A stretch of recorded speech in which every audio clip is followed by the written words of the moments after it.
Anna i els ànecs, Manuel Lorenzo i Bernardo Ehrlich, d'Editorial A Fortiori. La Patrícia i la Montse eren molt felices juntes i quan va arribar a la seva vida tot es va convertir en meravellós. El somriure d'Anna no podia comparar-se amb res del que elles havien viscut fins ara. Les tres gaudien del privilegi de despertar juntes cada matí.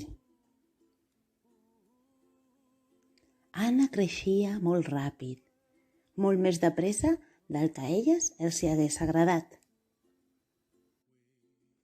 Era una nena molt curiosa i gaudia preguntant per tot allò que l'envoltava. Per això, una tarda va trobar al jardí una parella d'ànecs negres. A ella li van semblar els animals més bonics que la natura havia pogut crear mai.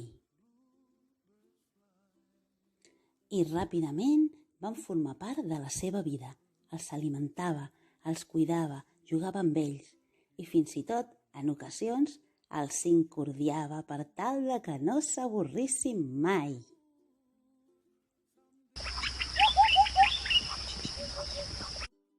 Un dia Anna va preguntar que per què els seus ànecs no tenien fillets. I una de les mamis va contestar: «Anna, això potser és perquè són mascles. Si fos un ànec i una ànega, potser tindrien fillets». Aquesta resposta no va agradar a l'Anna.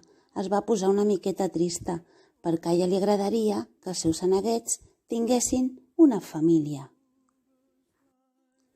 Quan l'Anna va fer 5 anys, les seves mames li van preparar un regal, una capsa sorpresa. Quan va obrir la capsa, es va quedar bocabadada. «Només és un ou?» I la mamà li va dir: «Veuràs, és un ou, però un ou és vida». La van acompanyar al jardí i van posar l'ou a la casa dels ànecs. Cada matí Anna anava a comprovar si havia nascut l'àneguet. Per fi un dia va aparèixer entre els 2 ànecs un preciós pollet blanc. Era pollet i blanc, cert, però els ànecs semblaven molt feliços. Així que, per què no havia d'estar ella també?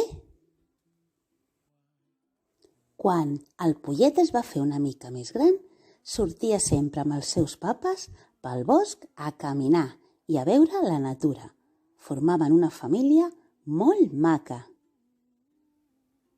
Però el pollet no es mostrava gaire hàbil nedant. Fins i tot, de vegades, l'havien de rescatar.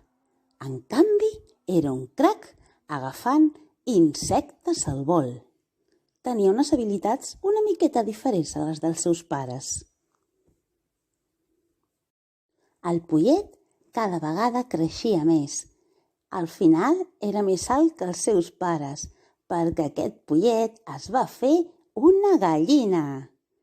Els ànecs l'acceptaven tal i com era i l'estimaven moltíssim.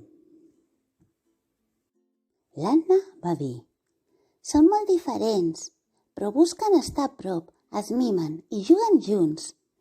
I s'acaricien tota l'estona, us adoneu?» I la mamà de l'Anna va dir: «Són feliços, sí. Crec que són una família com la nostra». Anna es va posar en peus, molt seriosa, com si fos a pronunciar un discurs, i va dir: «És que una família és el lloc on neix l'amor i la màgia». I vet aquí un gos, vet aquí un gat, aquest conte s'ha acabat. I mireu quina família més maca us he presentat.